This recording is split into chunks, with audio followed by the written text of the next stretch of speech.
네, 안녕하십니까. 이재필입니다. 자, 즐거운 연휴 보내셨습니까? 저는 어제 친구하고 뭐 한 40년 가까이 된 친구하고 저 시흥 쪽에 물왕저수지 근처에 좀 갔었는데요. 뭐 오랜만에 바람 좀 쐴까 싶어서 갔었는데 거기 장어집을 갔어요. 근데 야, 뭐 물론 뭐 우리도 갔지만 그 장어집에 보니까 사람들이 굉장히 많더라고요. 뭐 거의 뭐 빈자리를 찾아보기 힘들 정도로 그렇게 많던데, 자, 이 코로나 팬데믹 상태에서 글쎄요, 뭐 저부터도 뭐 조금 돌아다녔으니까 그렇게 많은 걸 봤겠지만요. 사람들이 조금 좀 너무 많이 이렇게 모이고 이 주의가 조금 느슨해진 거 아닌가 싶은 생각이 들더라고요. 그래서 일단 뭐 저부터도 앞으로는 또 당분간은 뭐 어디 가는 것들 이런 것들 조금 자제해야 되겠다라는 뭐 그런 생각을 좀 하게 됐습니다. 자, 일단 글로벌 증시 동향들 연휴 동안 뭐 여러 가지 일이 좀 있었죠. 그 부분에 대해서 좀 간략하게 짚어보고 넘어가도록 하겠습니다. 자, 뭐 아무래도 지난주에 가장 큰 관심을 받았던 그런 뉴스가 미중 1단계 협상에 대해서 1단계 합의에 대해서 그 중간 점검 차원의 미중 저 고위급 회담이 예정이 돼 있었는데, 자, 이 부분이 시장에 조금 관심을 끌었는데요. 자, 일단은 뭐 결과적으로 보면 연기가 됐습니다. 뭐 이 로이터 쪽에서 나온 얘기인데요. 중국이 베이타이어 회의가 아직까지 끝나지 않아서 뭐 이걸 좀 연기를 하자고 요청을 했다라는 얘기를 하고요. 자, 이 베이타이어 회의는 그런 거죠. 뭐 중국 공산당 원로들까지 다 참여하는 그런 회의입니다. 근데 이 뭐 장점인 후진타오 이런 사람들도 그쪽에 아직 살아 있으니까 그쪽에 참여를 하게 되겠죠. 그리고 굉장히 좀 큰 행사 중에 하나인데 일단 좀 베일에 가려 있는 그런 상태입니다. 자, 중국이 표면적으로는 이 베이다이어 회의가 안 끝나서 그래서 저 고위급 회담을 좀 연기하자 이렇게 얘기를 했다라고 요청을 했다라는 뉴스가 있고요. 또 그 내용을 이렇게 보게 되면 미국 쪽에서 그런 얘기도 있습니다. 미국 쪽에서 지금 뭐 그 홍수다, 뭐 코로나다 이러면서 중국 쪽에서 이 이행할 그런 여건이 되질 못했으니까 중국에 대해서 뭐 이거를 조금 이행할 수 있는 그런 시간을 주기 위해서 좀 연기를 했다라는 뭐 그런 좀 내용도 좀 있어요. 그 외에도 또 뭐 중국이 1단계 저 점검을 하면서 우리가 앞으로 되게 잘 지킬 테니까 이런 부분들 뭐 콩도 사고 뭐 원유도 사고 이렇게 할 테니까 뭐 조금 지금 제재를 가하고 있는 이런 부분에 대해서 조금 좀 좀 유연한 그런 거를 조금 원하는 그런 중국이 또 어떤 제안을 한 가지를 해서 미국이 그걸 거부를 하면서 이 회의가 안 열렸다. 뭐 이런 얘기들 여러 가지 얘기들이 굉장히 좀 무성하게 이렇게 추측이 되고 있는 그런 상황이에요. 자, 하지만 뭐 결과적으로 보게 되면 앞뒤 정황들을 이렇게 좀 맞춰 보게 되면요. 그렇게 특별하게 이 미중 고위급 회담이 연기된 거에 대해서 시장이 그렇게 특별하게 안 좋은 반응을 보일 것 같지는 않습니다. 첫 번째로 어제 끝난 미국 시장 같은 경우도 뭐 조금 좀 혼조권이었었죠. 혼조권이었었고, 그리고 어제 우리나라 장은 없었지만 중국 시장이 있었어요. 근데 이 중국 시장 같은 경우는 2.34% 정도 급등하는 모습이 나왔습니다. 자, 요런 걸로 미뤄봤을 때, 이 미중 고위급 회담이 연기된 거, 뭐 이런 부분들이 악재로 작용하지는 않을 것이다라는 뭐 그런 얘기로 해석을 하는 게 좋지 않나 싶은 생각이 들고요.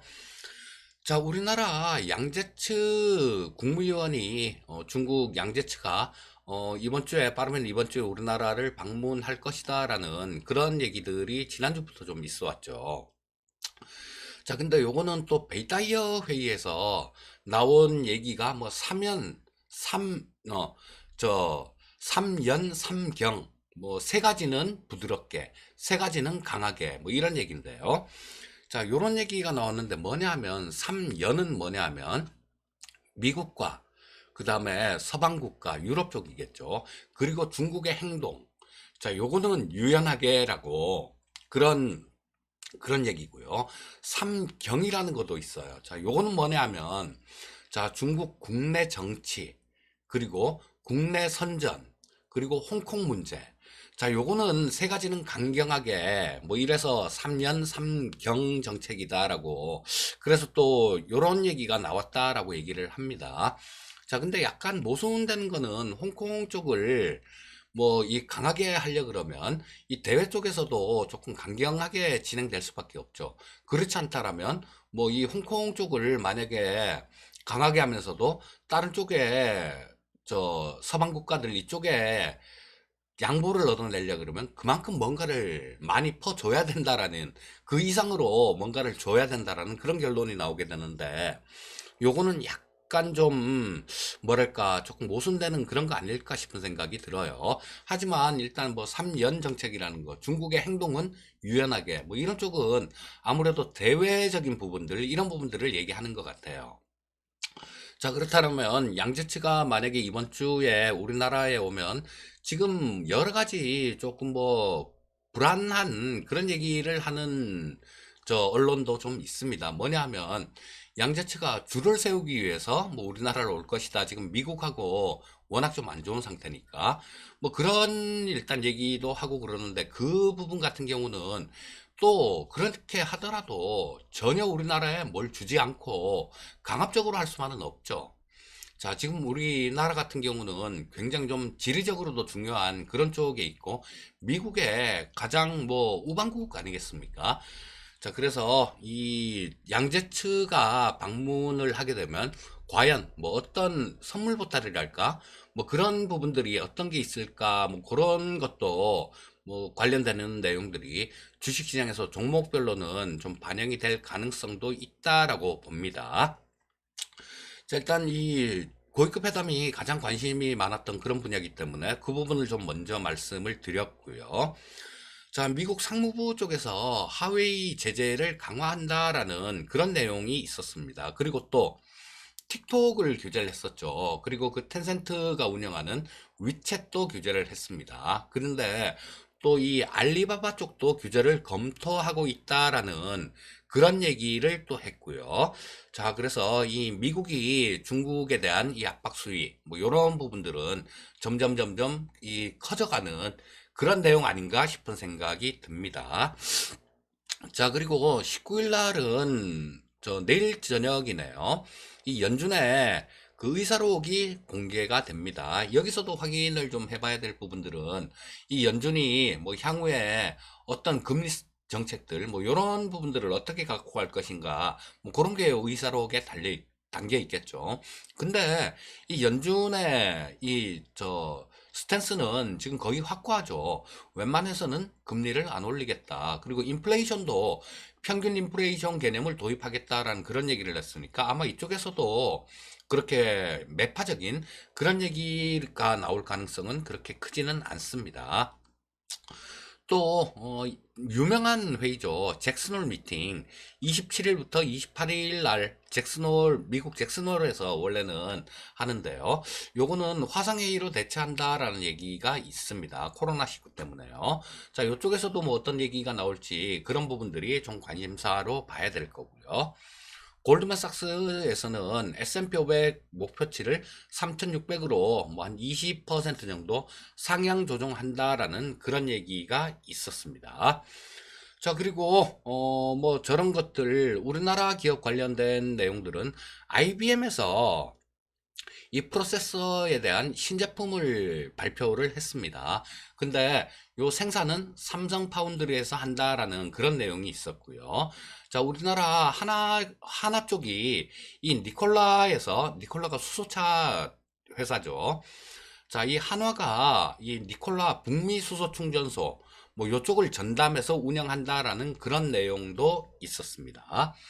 자, 일단 뭐 지금 연휴가 지난 다음이라서 조금 좀 해외 소식들 말씀드릴 부분들이 좀 많아서 일단 뭐 약간 시간이 좀 지나갔네요. 자, 빠르게 해외 증시 움직임들 좀 살펴보도록 하겠습니다. 자, 뭐 중화권 증시들은 어제 괜찮았어요. 자, 그리고 중국이 2.34% 정도 상승 마감했고, 홍콩이 0.65% 정도 상승 마감한 모습이었고요. 자, 지난 주말에는 미국 시장이 조금 조정이 조금 있었는데, 오늘 아침에 끝난 미국 시장은 조금 회복의 움직임도 약간 보인 그런 모습이었습니다. 다우가 0.31% 정도 하락 마감했고요. S&P 500이 0.27% 정도 상승 마감했습니다. 나스닥이 1% 정도 상승 마감했고, 필라델피아 반도체 지수는 1.22% 정도 상승 마감한 모습이었습니다. 자, 나스닥 10분봉을 보면서 한번 움직임 한번 짚어보겠습니다. 자, 요거는 지난주 금요일 움직임이죠. 뭐 보합권으로 시작해서 좀 밀렸다가 제대로 회복을 하지 못하는 그런 모습으로 마감이 됐습니다. 자, 근데 어제 움직임 같은 경우는 상당히 좀 좋은 모습이었어요. 물론 뭐 다우 같은 경우는 어제도 조금 좀 약보합 정도 좀 마이너스가 나긴 했지만요. 자, 아침부터 시작부터 좀 갭으로 떠서 시작해서 뭐 쭉 유지를 하면서 종가로 가면서 그렇게 밀리지 않고 오히려 조금 상승 시도를 하는 그런 모습으로 마감된 하루였다라고 보시면 되겠습니다. 자, 일봉 한번 볼게요. 나스닥 일본 같은 경우도 뭐 나무랄 데 없는 그런 모습입니다. 계속해서 계단식으로 착착착착 올라오는 모습이에요.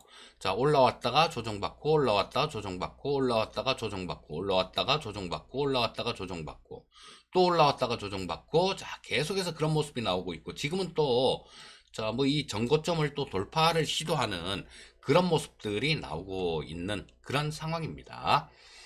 자, 일단 뭐 해외 증시 움직임까지 좀 짚어봤고요. 국내 증시 수급 동향 한번 짚어보도록 하겠습니다. 자, 우리나라 저 때죠. 지난 금요일 움직임입니다. 자, 금요일 같은 경우는 시장이 좀 상당히 고생을 시킨 그런 하루였어요. 뭐 코스피가 1.2% 정도 하락했고 코스닥이 2.3% 정도 하락했으니까 뭐 거의 좀 타격이 크신 그런 분들도 뭐 좀 있다라고 봐야 되겠죠. 자, 수급이 좀 연휴를 앞둔 수급이 좀 안 좋은 모습이었어요. 개인 투자자가 5,900억 정도를 순 매수하는 모습이었고요. 외국인이 4,600억을 순 매도했고, 그다음 기관이 또 1,200억 정도를 순 매도하는 모습이었습니다. 자, 코스닥 시장도 뭐 별반 틀릴 거 없는 그런 수급이었습니다. 개인이 1,867억 정도를 순 매수했고요. 외국인들이 781억 정도를 순 매도했습니다. 기관도 1,016억 정도를 순 매도하는 모습이었고요. 자, 뭐 선물 시장에서는 그나마 조금 외국인들의 매수가 좀 있었습니다. 자, 뭐 외국인들이 3,355억 정도를 순 매도하면서 이 선물이 코스피 시장이 코스닥 시장보다 상대적으로 강한 모습이었죠. 자, 이 선물이 그 차이를 만들어내는 그런 모습이었다라고 보시면 될 거고요. 뭐 강한 모습은 아니라 덜 빠진 상황이었죠. 뭐 코스피 같은 경우는 1.2%가 빠졌는데 코스닥은 2.3% 정도가 빠졌으니까요. 자, 옵션 시장 수급도 지난 금요일 목요일이 만기였죠. 지난 금요일 수급 한번 보겠습니다. 외국인들이 콜옵션을 61억 정도를 매도했네요. 금융투자가 콜옵션을 43억 정도를 매수했습니다. 자, 콜옵션 매도 포지션 같은 경우는 주가가 옆으로 기거나 아래로 떨어져야 수익이 나는 포지션이고, 콜옵션 매수 포인트는 위쪽으로 가야 수익이 나는 그런 포지션이죠. 자, 근데 만기 지나고 첫날 수급 치고는 꽤 커요. 61억 정도고, 뭐, 금융투자도 43억 정도면 꽤 좀 규모가 좀 있는 그런 상황입니다. 자, 풋옵션도 한번 보겠습니다. 자, 풋옵션 같은 경우는 외국인들이 38억 정도 순 매수를 하고 있죠. 결과적으로 외국인들은 콜 매도, 풋 매수, 주가가 좀 조정을 받을 것이다. 뭐 요런 쪽에 베팅을 하는 모습이고, 금융투자 쪽 같은 경우는 자, 이 콜옵션도 매수를 했는데 풋옵션도 뭐 1억 정도면 그렇게 큰 규모는 아닙니다. 하지만 매도를 안 친 게, 만약에 여기서 금융투자가 매도를 쳤다라면 반대, 외국인하고 완전히 반대 포지션이 되게 되는데, 아래쪽 방향도 조금 그렇게 배제하지는 않는 그런 모습입니다. 자, 일단 뭐 지금 만기가 지난 지 금요일 하루가 거래가 됐으니까 이 수급을 갖고 어떤 큰 의미를 둘 필요는 없어요. 하지만 이 수급들 뭐 이런 것들을 계속 이렇게 짚어봐 드리고, 그런 경우가, 그렇게 하면 이 만기 근처에서 시장을 좀 어느 정도 예상하는데 상당히 좀 도움이 됩니다. 자, 그쵸.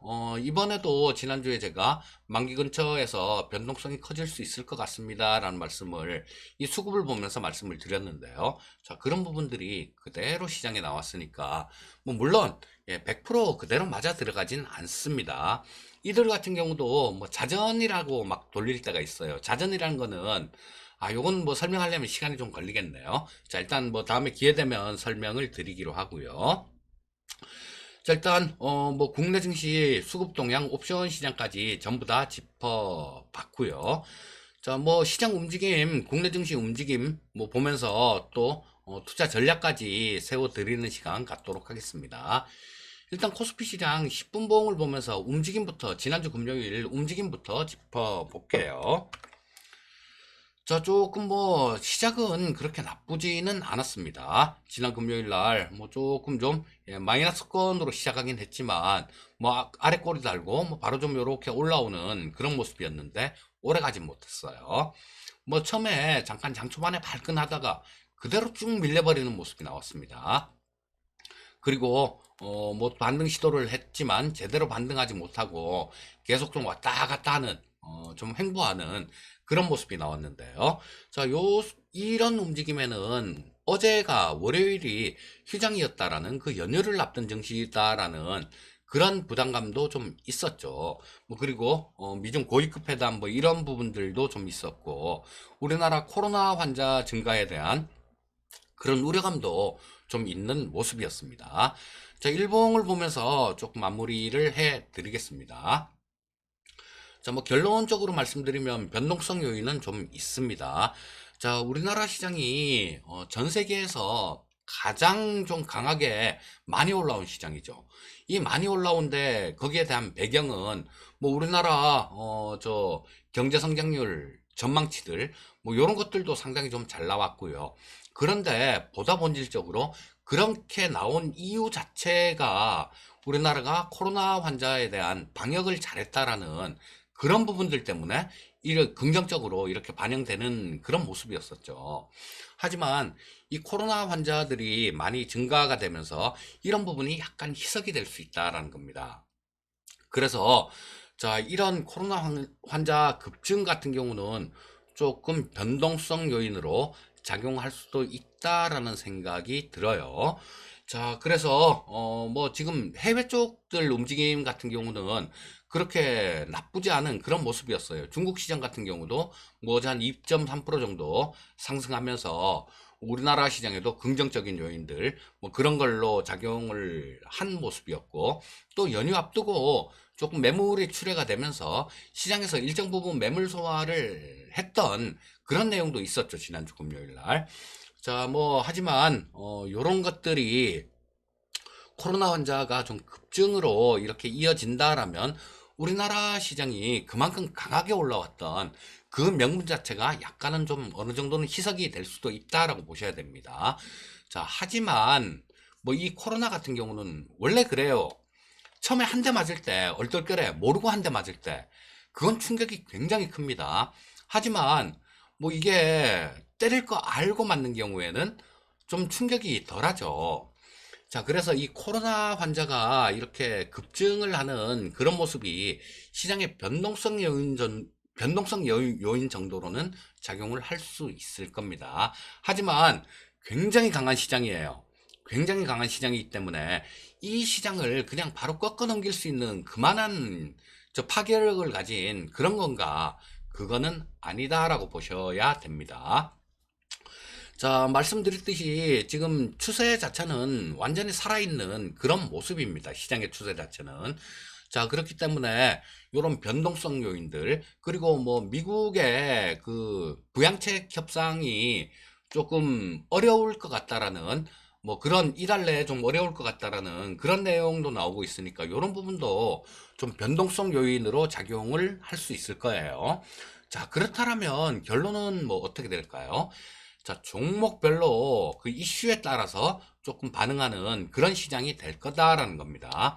예를 들어서 뭐 양재츠가 우리나라에 오게 되면, 그리고 또 오면서 어떤 선물 보따리, 뭐 어떤 유화책을 내놓을 것인지, 물론 강경한 그런 부분들도 있을 수 있을 거고요. 자, 어떤 강경책, 어떤 유화책, 뭐 이런 것들이 있는지 그런 부분도 좀 살펴보고, 그다음 시진핑 방문이 어떻게 될 건지 뭐 이런 부분들도 좀 살펴보면서 그 관련주에 대한 뭐 매매 여부들을 선택하는 것들, 또는 뭐 여러 가지 상황에 따라서 조금 뉴스들이 많이 양상되고 있죠. 자, 그러니까 그런 부분에 대해서 주가는 반응을 할 거예요. 하지만 전체적으로는 조금 뭐 변동성 요인도 있을 수 있다. 하지만 그 변동성 요인은 말 그대로 변동성 요인일 뿐일 거고, 이 시장 자체를 꺾어 넘기는 그런 모습은 아닐 거다라고 해석을 하시면 되겠습니다. 자, 오늘도 성공 투자하시고요. 뭐 그런 부분들, 해외 증시, 미증시 선물이나 뭐 그다음에 원달러 환율이나 장 시작하고 중국 시장 시작하고 뭐 저 해외 아시아 시장 움직임들, 이런 부분들도 좀 잘 살펴보고 종목별로 대응하신다라면 뭐 크게 무리 없는 그런 시장이 아닐까 싶은 생각이 듭니다. 자, 오늘 방송은 여기까지 하겠습니다. 감사합니다.